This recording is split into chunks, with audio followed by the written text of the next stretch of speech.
সরে যাচ্ছেন বর্তমান রাষ্ট্রপতি শাহাবুদ্দিন চুপ্পু, কিংবা তাকে সরিয়ে দেয়া হচ্ছে। আগামীকালকেই তিনি পদত্যাগ করতে পারেন, তবে এখানে অনেকগুলো যদি কিন্তু রয়েছে। সেই যদি কিন্তু শেষ পর্যন্ত রবিবার পর্যন্ত দীর্ঘায়িত হতে পারে, এমনকি সোমবার পর্যন্ত দীর্ঘায়িত হতে পারে। কারণ কি? কারণটা নিয়ে আমরা আলোচনা করব।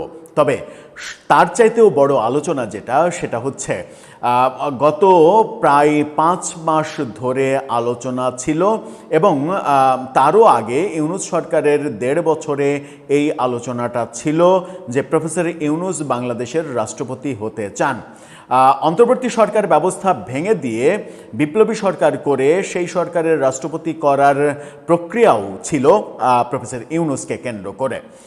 বিএনপি সরকার আসার পরেও প্রফেসর ইউনূস হাল ছাড়েননি, নানাভাবে লবিং করে যাচ্ছেন এবং আন্তর্জাতিক লবিংও করছেন রাষ্ট্রপতি হওয়ার জন্য। সেই খবরগুলো নানাভাবে আলোচনা হচ্ছিল।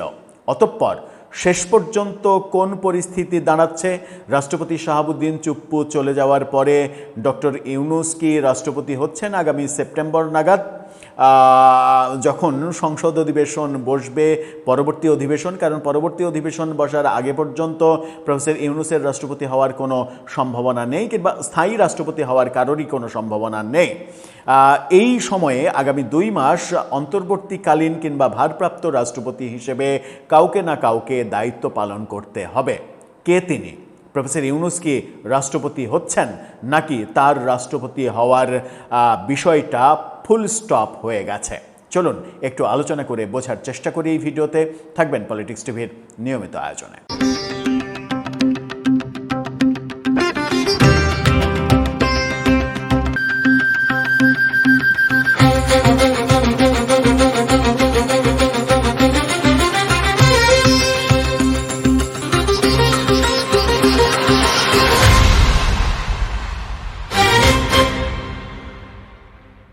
দর্শক, বলছিলাম মহামান্য রাষ্ট্রপতি সরে যাচ্ছেন কিংবা তাকে সরিয়ে দেয়া হচ্ছে। মূলত লন্ডন সফরে শেখ হাসিনার সঙ্গে টেলিফোন আলাপের ব্যাপারটাই সামনে আসছে। সেই টেলিফোন আলাপের ফলেই বিএনপি সরকার নাখোশ হয়েছে এবং তাকে সরিয়ে দিচ্ছে, যদিও সরকারের পক্ষ থেকে সেটা এখন পর্যন্ত স্বীকার করা হয়নি। সেটা যাই হোক, কিন্তু রাষ্ট্রপতি পদত্যাগ করছেন কবে? আমরা দেখছি যে বিভিন্ন গণমাধ্যম বিভিন্ন খবর দিচ্ছে। এরই মাঝে ইন্ডিপেন্ডেন্ট টেলিভিশন তাদের এই ফটোকার্ডটা দেখে নিন। তারা বলছে শনি বা রোববার পদত্যাগ করবেন রাষ্ট্রপতি, নিশ্চিত করল পরিবার। অর্থাৎ তার পরিবার নিশ্চিত করেছেন শনি অথবা রবিবার পদত্যাগ করছেন। তার মানে শুক্রবার আগামীকালকে যে পদত্যাগের ব্যাপারটা ছিল সেটা হচ্ছে না। অন্যদিকে বিডি নিউজ 24 একটা পূর্ণাঙ্গ প্যাকেজ নিউজ দিচ্ছে। সেখানে তাদের শিরোনামটা দেখে নিন। তারা বলছে পদত্যাগের জন্য স্পিকারের অপেক্ষায় রাষ্ট্রপতি শাহাবুদ্দিন। কেন স্পিকারের অপেক্ষায়? স্পিকার তো বাংলাদেশেই থাকার কথা না, স্পিকার বাংলাদেশে নেই। স্পিকার 19 তারিখে দেশের বাইরে গেছেন চিকিৎসার জন্য। সেই কারণে স্পিকারের জন্য অপেক্ষা মহামান্য রাষ্ট্রপতির। স্পিকার ফিরবেন আগামী 26 তারিখে। 26 তারিখ যদি ফিরেন তাহলে সেই তারিখটা বার হিসেবে রবিবার হয়। ইন্ডিপেন্ডেন্ট টেলিভিশনের শনি অথবা রবিবার এই ব্যাপারটা তখন সত্য হয়ে যায়। আবার বিডি নিউজ 24 এই কথাও বলছে যে স্পিকারের যে ব্যাপার, সর্বশেষ যে তথ্য পাওয়া গেছে তাতে তিনি আগেও ফিরতে পারেন। জরুরি ডাকে তিনি আগে ফিরে আসতে পারেন। যদি আগে ফিরে আসেন, যদি স্পিকার আজকে রাতে কিংবা কালকের মধ্যে ফিরে আসেন, তাহলে রাষ্ট্রপতির পদত্যাগটা কালকেও হয়ে যেতে পারে। এখন স্পিকারের অপেক্ষা কেন? ডেপুটি স্পিকার তো আছেন, স্পিকারের দপ্তর তো আছে। সুতরাং রাষ্ট্রপতি তো সেই জায়গায় তার পদত্যাগপত্র জমা দিতেই পারেন। ডেপুটি স্পিকারের অনুপস্থিতিতে দায়িত্ব পালন করেন, এটাই তো স্বাভাবিক। তাহলে স্পিকারের অপেক্ষা কেন? অপেক্ষা এই কারণেই যে মহামান্য রাষ্ট্রপতি সরে যাওয়ার পরে অস্থায়ী রাষ্ট্রপতি হিসেবে যার নাম জুলকারনায়ন সাহেরের ফেসবুক পোস্টের পরে সবথেকে বেশি আলোচনা হচ্ছিল, নাসিমুল গনি, মন্ত্রিপরিষদ সচিব, তিনি ভারপ্রাপ্ত রাষ্ট্রপতি হচ্ছেন না কিংবা তাকে করা হচ্ছে না। আজকে অফিস আওয়ার পর্যন্ত তার পদত্যাগের কোনো ঘটনা আমরা দেখিনি। সুতরাং তার ব্যাপারে বিএনপি আর এগোচ্ছে না, কিংবা জুলকারনায়ন সাহেরের দেয়া তথ্যটা বদলে গেছে কিংবা তথ্যটা সত্য নয়, এই ব্যাপারটাই হচ্ছে। তাহলে রাষ্ট্রপতি কে হচ্ছেন? সংসদে তো রাষ্ট্রপতি নির্বাচন হবে, তখন ফাইনালি রাষ্ট্রপতি হবেন একজন। এই সময়ে রাষ্ট্রপতি কে হচ্ছেন? সংবিধান অনুযায়ী যেটা হয় সেটাই হচ্ছে। স্পিকার হাফিজউদ্দিন তিনিই হতে চলেছেন ভারপ্রাপ্ত রাষ্ট্রপতি। এই আগামী সংসদ বসার আগে পর্যন্ত তিনি রাষ্ট্রপতির দায়িত্ব পালন করবেন। আগামী সংসদের সভাপতিত্ব করবেন ডেপুটি স্পিকার, এবং ডেপুটি স্পিকারের সভাপতিত্বে রাষ্ট্রপতি নির্বাচন হবে। রাষ্ট্রপতি নির্বাচনের জন্য প্রার্থী দেওয়া হবে, বিএনপির পক্ষ থেকে প্রার্থী দেওয়া হবে, জামাত, এনসিপি তারা চাইলেও প্রার্থী দিতে পারেন। সেখানে নির্বাচন হবে, নির্বাচনের পরে রাষ্ট্রপতি নির্বাচিত হবেন। এখন প্রশ্ন হচ্ছে, তাহলে নতুন রাষ্ট্রপতি মানে সেপ্টেম্বর নাগাদ যে নতুন ফাইনালি রাষ্ট্রপতি, তিনি কে হচ্ছেন? স্পিকার হাফিজউদ্দিনই থাকছেন, নাকি বিএনপি নেতা মির্জা ফখরুল কিংবা ডক্টর খন্দকার মোশাররফ হোসেন কিংবা ডক্টর আব্দুল মঈন খান তারা হচ্ছেন, নাকি একজন নারী, যেটা ব্লিটসের সম্পাদক সালাউদ্দিন শোয়েব চৌধুরী তিনি যে কথাটা বলেছেন যে একজন নারী, আন্তর্জাতিক খ্যাতিসম্পন্ন একজন নারী, তাকে রাষ্ট্রপতি করা হচ্ছে, যে কথাটা তিনি বলেছেন, সেই কথাটা শেষ পর্যন্ত সত্য হতে চলেছে। সেই নারী কে? আমার মনে হয় যে সেই নারী অ্যামনেস্টি ইন্টারন্যাশনালের মহাসচিব হিসেবে দায়িত্ব পালন করা একজন নারী, এবং বর্তমানে জাতিসংঘে গুরুত্বপূর্ণ দায়িত্ব পালনরত একজন নারী। নামটা না বলি, সেরকমটা হওয়ার সম্ভাবনাও রয়েছে।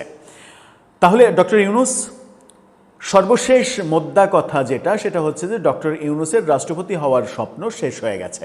তাকে বিএনপি রাষ্ট্রপতি বানাচ্ছে না, এটা মোটামুটি ফাইনাল।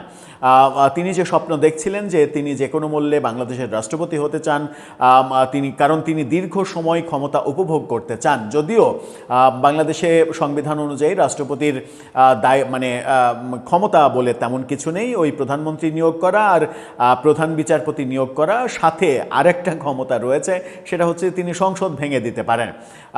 কিন্তু সংসদ ভেঙে দিতে হলে প্রধানমন্ত্রীর পরামর্শেই তাকে ভেঙে দিতে হয়। এছাড়া তার আসলে কোনো পাওয়ার নেই। সেই ঠুটু জগন্নাথ হয়ে তিনি থাকতে চান, নাকি প্রেসিডেন্ট হয়ে তার প্রিয় দলগুলোকে খেপিয়ে দিতে চান মাঠে, যে রাষ্ট্রপতি এবং প্রধানমন্ত্রীর মাঝে ক্ষমতার ভারসাম্য তৈরি করতে হবে, রাষ্ট্রপতিকে অনেক ক্ষমতা দিতে হবে, সেই পথে যেতে চাইছিলেন। কিন্তু সব পথই বন্ধ হয়ে গেছে, ডক্টর ইউনূস রাষ্ট্রপতি হতে পারছেন না, তাকে করা হচ্ছে না, তার আলোচনা শেষ। এবং তার যে যাদের এজেন্ডা নিয়ে তিনি বাংলাদেশে এসেছিলেন, তাদেরও আশীর্বাদের হাত তার উপর থেকে সরে গেছে, এরকম বিভিন্ন আলোচনা হচ্ছে বিভিন্ন দিকে। তার মানে ডক্টর ইউনূস অধ্যায় শেষ। তাহলে বাংলাদেশের যে রাষ্ট্রপতি শেষ পর্যন্ত কাকে করা হচ্ছে? সেটা কি একজন নারী, যিনি বর্তমানে জাতিসংঘে কর্মরত আছেন এবং যার বিদেশি নাগরিকত্ব রয়েছে, দ্বৈত নাগরিকত্ব থাকার কারণে সেই নাগরিকত্ব স্যারেন্ডার করে পরিপূর্ণভাবে বাংলাদেশি নাগরিক হিসেবে আসতে সময় লাগবে, সেই সময়ের কারণেই একটা সময় নেওয়া হবে, ব্যাপারটা কি তাই? ব্যাপারটা এখনো ধোঁয়াশাচ্ছন্ন। তবে আমার কেন যেন মনে হয় যে শেষ পর্যন্ত রাষ্ট্রপতি হিসেবে স্পিকার হাফিজউদ্দিনকে রেখে দিলেও অবাক হওয়ার কিছু থাকবে না। কারণ বীর মুক্তিযোদ্ধা, খেতাবপ্রাপ্ত মুক্তিযোদ্ধা এই ভদ্রলোক, তিনি স্পিকার হওয়ার পরে অনেকটা রাজনৈতিক নেতার মতো, আগের মতোই যেরকম কথাবার্তা, রাজনৈতিক কথাবার্তা এবং প্রচণ্ড আওয়ামী বিদ্বেষী অবস্থানটা শো করতে পেরেছেন, তাতে করে বিএনপির শীর্ষ নেতৃত্বের তার উপরে নতুন করে আস্থা জন্মাতে পারে। যদিও বিগত সময়ে 1/11-এ তার সংস্কারবাদী হিসেবে তার একটা অপবাদ রয়েছে, সেই অপবাদ তিনি বোধহয় ঘুচিয়ে উঠতে পেরেছেন। এখন বড় প্রশ্ন, তাহলে রাষ্ট্রপতি শেষ পর্যন্ত কে হচ্ছেন? হাফিজউদ্দিনই থাকছেন, ওই জাতিসংঘে কর্মরত ওই নারী হচ্ছেন, নাকি মির্জা ফখরুল, ডক্টর মঈন খান কিংবা ডক্টর খন্দকার মোশাররফ হোসেন, এই তিনজনের একজন হচ্ছেন? দর্শক, আপনার মতে কে শেষ পর্যন্ত রাষ্ট্রপতি হতে চলেছেন? আপনার মতামত জানিয়ে লিখতে পারেন আমাদের কমেন্ট বক্সে।